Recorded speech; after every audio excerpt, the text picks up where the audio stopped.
Entendes o que estás lendo? O podcast que te leva através das páginas da Bíblia, livro por livro, capítulo por capítulo. Uma exposição bíblica emocionante.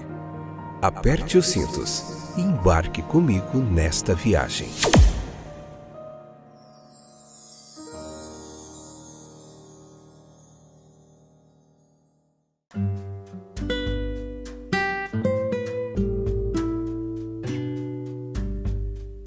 Olá, estou de volta para a gente continuar meditando na Palavra de Deus. Estamos se aproximando do finalzinho do livro de Deuteronômio, dessa 9ª temporada. Hoje, capítulo 31, parte 2, episódio de número 766, 9ª temporada. Se você ouviu o episódio anterior, você viu que a gente falou um pouquinho da missão de Moisés, dele passando o bastão da liderança para Josué, para que Josué desse continuidade. Nesse capítulo 31 ainda aqui, do versículo 9, versículo 24 a 26, a gente vai falar hoje sobre essa declaração aqui da autoria do livro de Moisés. Vamos falar um pouquinho da palavra escrita, vamos falar sobre várias coisas interessantes, então fica aí até o finalzinho, porque a gente tem muito que aprender sobre a palavra de Deus. Tem sido uma jornada excepcional.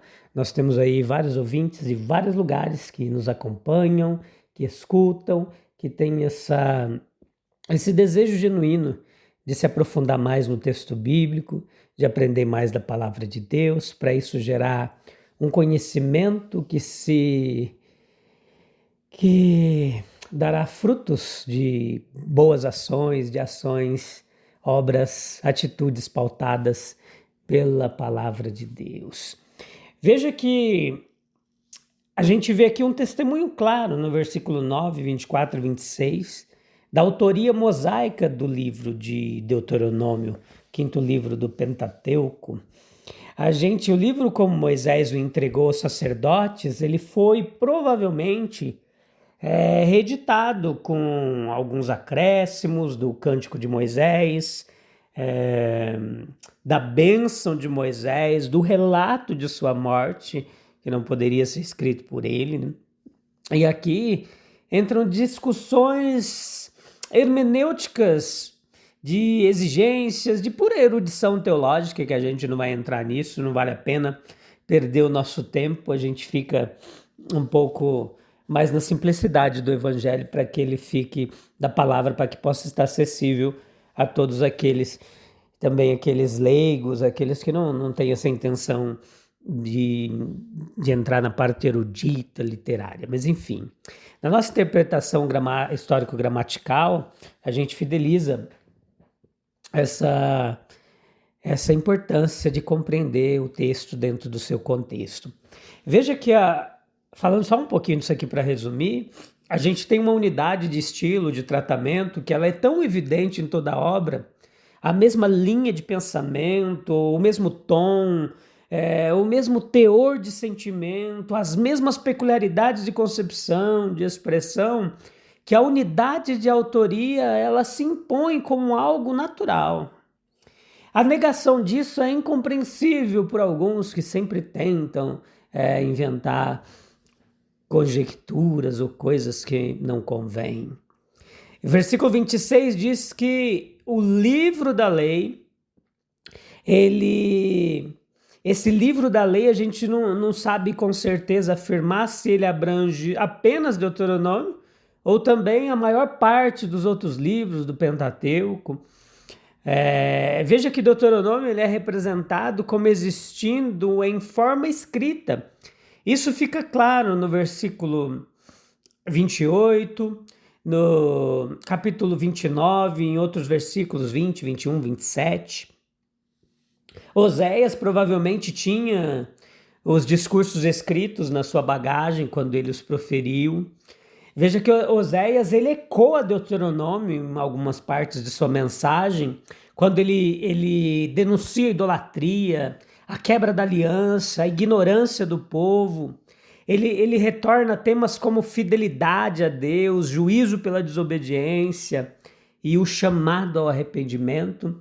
A gente vai ainda estudar o livro de Oséias em outra oportunidade e a gente vai entender isso mais profundamente. Veja que Deuteronômio, como um livro escrito, ele repousa não tão inteiramente na história de Israel como a gente tem nos livros anteriores que nós estudamos, Levítico, Êxodo, que está tão impregnado de alusões a ela. Isso vai implicar um conhecimento tão completo e preciso dessa história, desde os dias dos patriarcas em diante, que a presunção em favor dessa história também existir em forma escrita, ela em registros autênticos, as gerações subsequentes poderiam consultar, é tão forte que quase equivale à certeza que nós temos disso. Veja que é incrível que Moisés ele tinha se esforçado para escrever esses longos discursos baseados na história, cheios tão seriamente ali encucados de manutenção dos fatos, das lições na memória, e ainda assim ele garantiu um registro autêntico da sua própria história, que ele não deveria ter compilado ou composto a partir dos abundantes materiais à sua disposição, uma narrativa conectada dos tratos de Deus com a nação, até o ponto em que abordou, incorporando essa narrativa toda a legislação de Deus, toda a lei ali. Veja que a gente limitando a nossa atenção apenas a Deuteronômio, não há dúvida de que ele se apresenta como tendo sido escrito por Moisés. Essa alegação é contestada e o livro é mencionado por volta da época de Josias por questões de estilo, discrepâncias com as leis levíticas, leis, alusões que implicam a data posterior.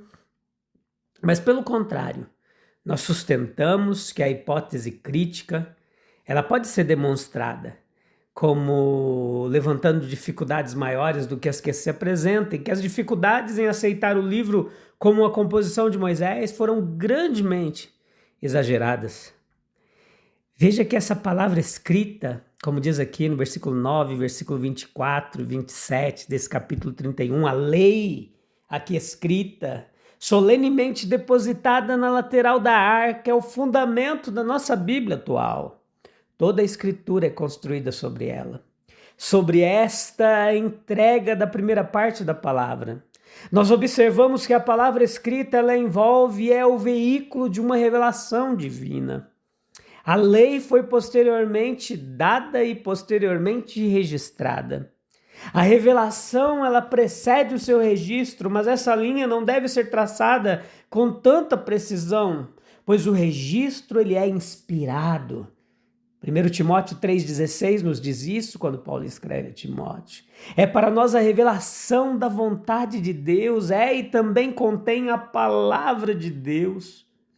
A linha não deve ser traçada com tanta precisão entre a revelação e a sua história.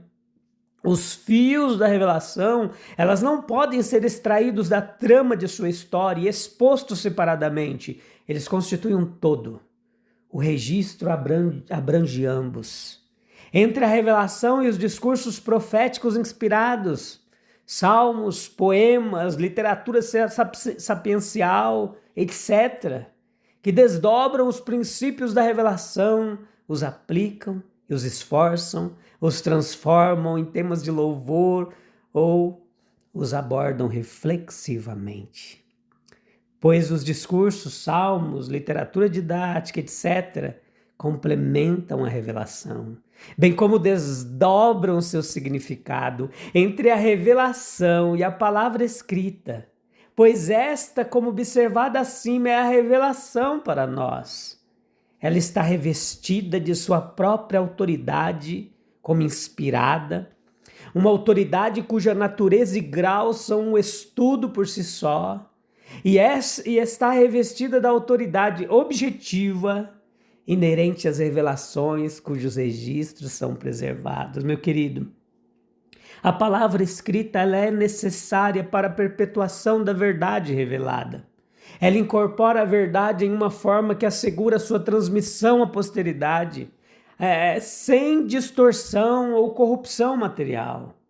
A tradição, por mais cuidadosamente guardada que fosse, teria sido um meio extremamente inseguro para a transmissão de revelações importantes. Conjunto de fatos, leis, como o que temos no Pentateuco, com discursos como estes de Moisés, não poderiam ter sido confiados a ela sem a certeza de uma mutilação. A lei, portanto, ela foi posta por escrito. Uma revelação escrita é uma grande prova da sabedoria e do cuidado de Deus. Variações nos manuscritos raramente afetam a substância da mensagem. A palavra escrita ela é um testemunho de Deus contra a apostasia daqueles a quem a palavra é dada. Versículos 26. Se não impede a corrupção da doutrina, testemunha contra ela. Foi apelando às Escrituras que Josias operou a sua reforma em Judá, segundo Reis 23. Foi apelando às Escrituras que os reformadores incitaram a Europa contra a Igreja de Roma. Se não puder impedir a apostasia de fato, ela permanece como testemunha contra os apóstatas. Ela expõe a lei da qual se afastaram, ela condena-os à rebelião, ela denuncia contra eles as penalidades da transgressão e, ao mesmo tempo, convida-os ao arrependimento e promete se retornarem à cura de suas apostasias.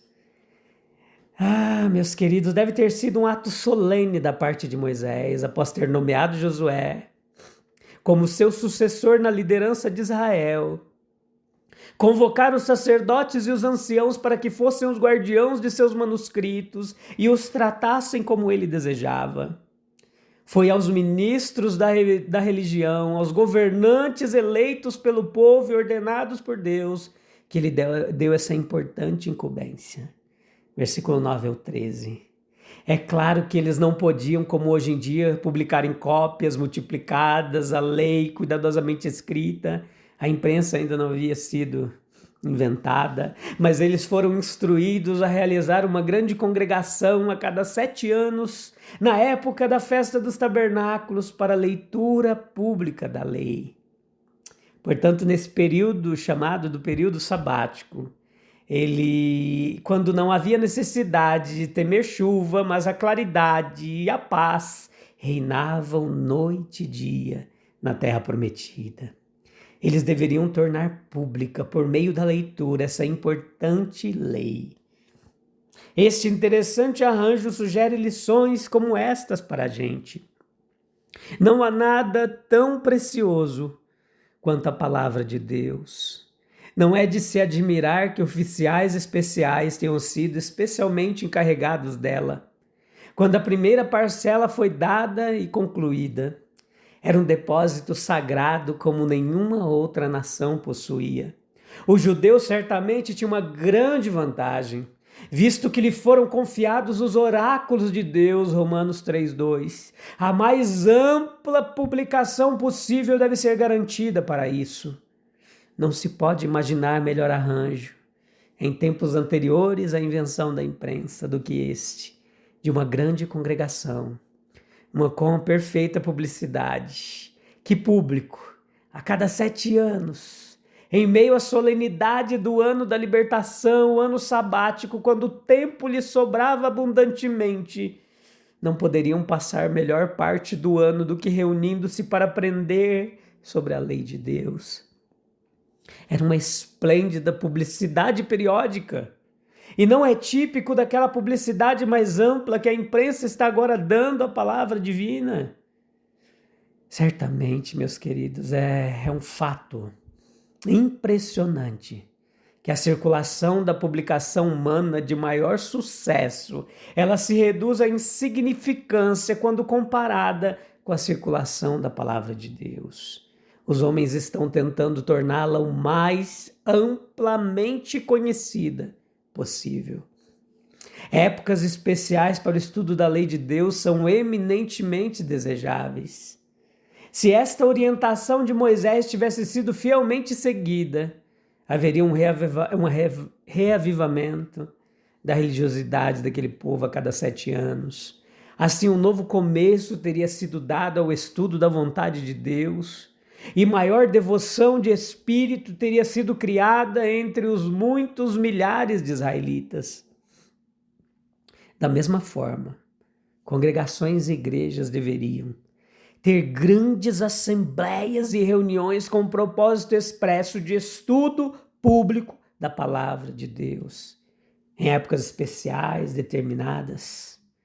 As crianças, bem como os adultos, devem participar do estudo. O propósito do arranjo não era apenas divulgar verdades o mais amplamente possível entre a parcela adulta da população, mas também despertar o interesse das crianças pelas doutrinas, pela palavra de Deus. A reunião deveria ser uma agregação de famílias, deveria ser uma reunião das tribos. Tanto jovens quanto idosos deveriam ouvir as maravilhosas obras de Deus e seus graciosos mandamentos. As crianças devem ser mantidas em vista em todos os esforços para entender o reino. A família deve ser erguida, se possível, como um todo, como uma unidade criada pelo próprio Deus. E na elevação das famílias virá a elevação das nações. Há algo peculiarmente brilhante e feliz nesse quadro. O céu está sem nuvens, as pessoas vivem em cabanas, elas se reuniram para celebrar uma festa, mas haverá um estudo especial da lei para o benefício de todos, adultos, jovens, idosos, crianças. Idosos e jovens se curvam diante da majestade do céu, ansiosos por conhecer sua vontade e cumpri-la. Em tais circunstâncias, certamente, a verdadeira religiosidade deveria ser promovida, que tenhamos a graça de imitar um exemplo tão excelente como esse. Como que a gente pode negar a autoria mosaica de Deuteronômio? Quando o próprio texto respira a alma, o estilo de Moisés em cada linha. Se o próprio Deus confiou sua palavra a homens escolhidos, a mandou ser lida diante de todo o povo, inclusive as crianças, não deveríamos nós também tratá-la com igual reverência e compromisso? Sim, deveríamos. Vamos orar? É o que a gente está fazendo aqui, lendo o texto da palavra de Deus, meditando e refletindo nele, como a palavra de Deus nos manda. Busca um local calmo e tranquilo para a gente orar. Senhor, dá para a gente o mesmo zelo que movia teu servo Moisés, para a gente guardar tua palavra com fidelidade, não só sermos ouvintes, mas ouvintes e praticantes. Que a gente possa ensinar com clareza, aprender com devoção, viver com temor e alegria os princípios da tua palavra. Que cada geração a receba como o mais precioso tesouro, como algo valioso, que não haja desprezo por ela. Que ela nunca se apague de nossos lares, dos nossos corações, das nossas vidas, das nossas reuniões, dos nossos ajuntamentos. Em nome de Jesus, graças te dou pela tua infinita bondade. Obrigado pela sua audiência e pela sua paciência também, meu querido irmão e amigo. A gente volta no próximo episódio para encerrar o capítulo 31, tá bom? Um abraço, Deus abençoe. Até breve. Tchau, tchau.